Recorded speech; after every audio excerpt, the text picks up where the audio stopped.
Hai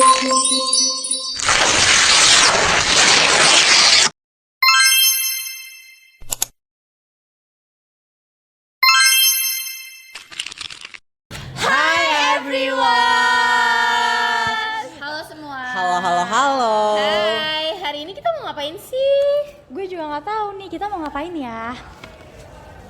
Hari ini kita mau bahas tentang sejarah loh. Oh, bahas sejarah seru banget dong. Gue suka nih kalau udah bahas-bahas sejarah. Iya nih, lu tahu nggak sih kenapa perpecahan Yugoslavia yang kita pelajarin di materi kelas 12 ini termasuk ke dalam sejarah kontemporer? Kenapa tuh? Gue mau jawab. Ini gue tahu nih, menurut pemahaman gue ya, sejarah kontemporer itu tuh sejarah yang jejak peristiwanya masih relatif dekat nih sama kita.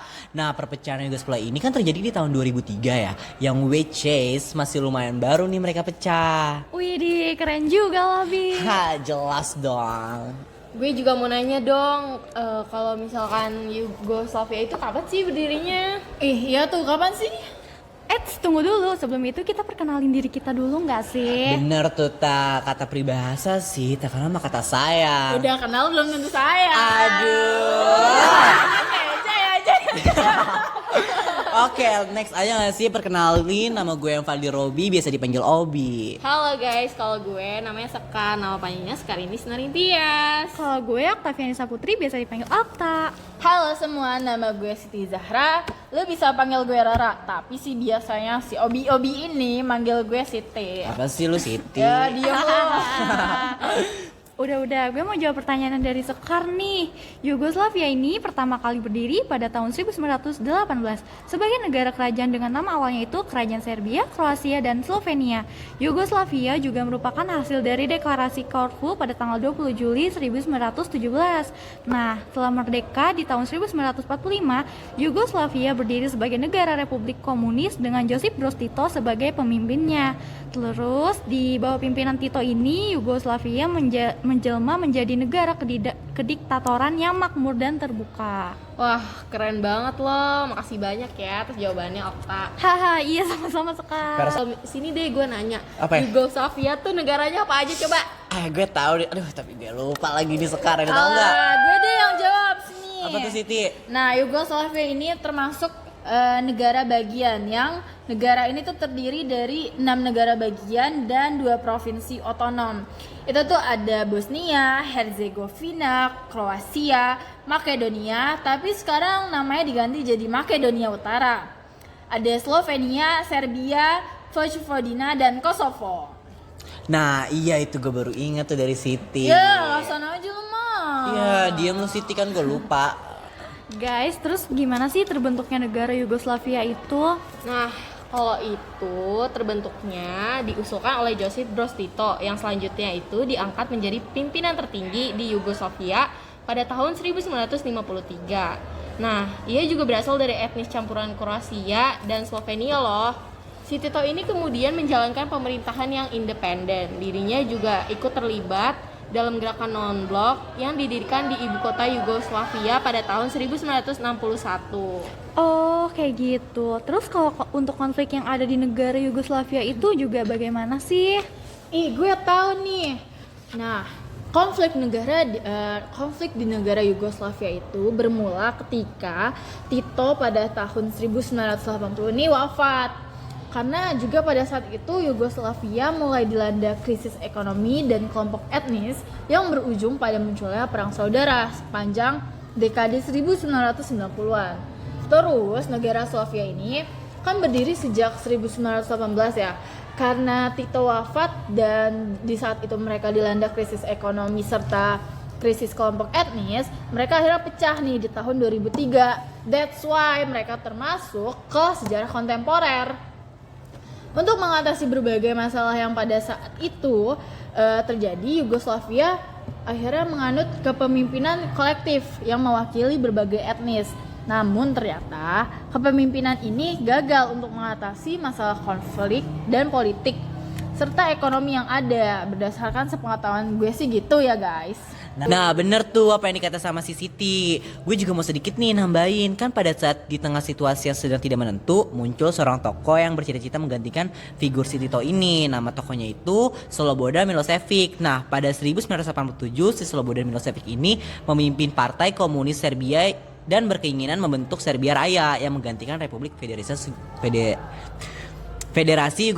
Yugoslavia ini. Santai aja Bi ngejelasinnya, nggak usah belibet gitu. Gue belibet nih bibir gue. Udah bener tapi kata Obi.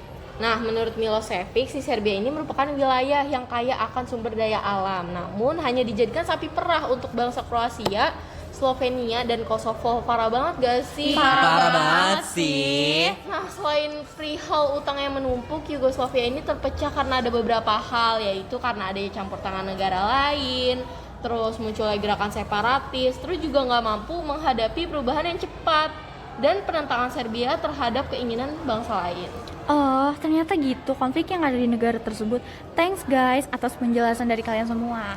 Yoi Manaza, BTW gue juga mau nanya nih, runtuhnya Yugoslavia itu disebabkan oleh apa sih dan kenapa negara tersebut bisa bubar? Ih, gue tahu lagi nih yang ini.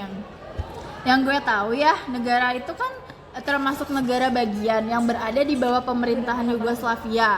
Ya, dan terdiri dari berbagai bangsa, etnis, agama, bahasa, dan penggunaan huruf mereka pun berbeda-beda satu sama lain.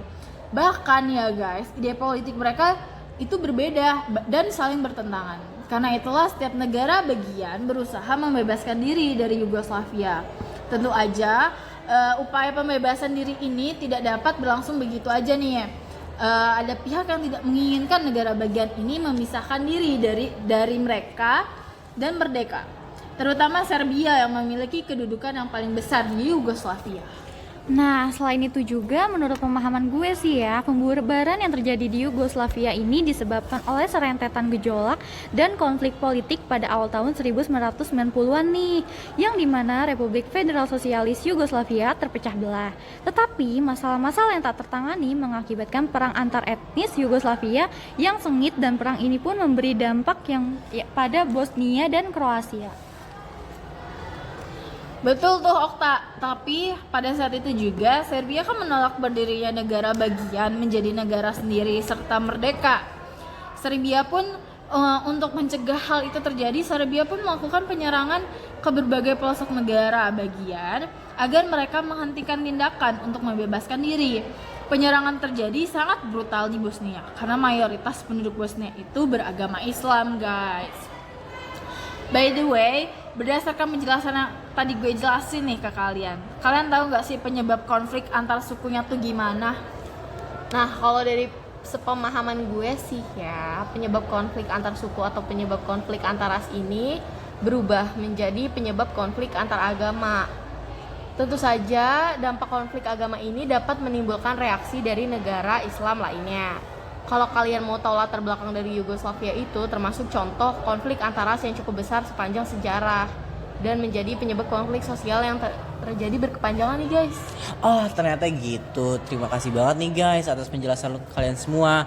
Gue tahu sekarang alasannya kenapa negara Yugoslavia itu bisa bubar, karena ada beberapa konflik tentang agama, ras ataupun suku, sehingga banyak negara yang ingin merdeka dan memisahkan negara tersebut. Ya pokoknya gitulah ya. Nah, selain itu juga nih ya guys, pada tahun 2003 Yugoslavia ini mengubah nama resminya menjadi Serbia dan Montenegro sebagai cara untuk memberikan otonomi luas kepada masing-masing negara bagian.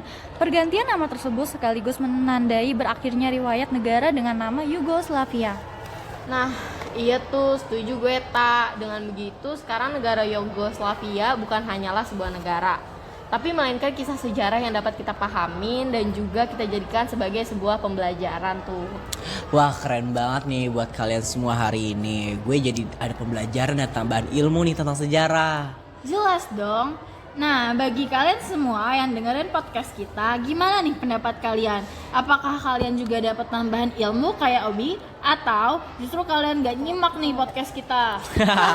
Gak setuju nih guys. Udah kali ya podcast hari ini kita akhiri sampai sini aja. Iya, kita tutup aja kali. Burung dara, burung cendrawasih. Cakep. Hari dulu di Papua. Cakep. Cukup sekian, terima kasih. Semoga bermanfaat untuk kita semua. Yay! Bye everyone.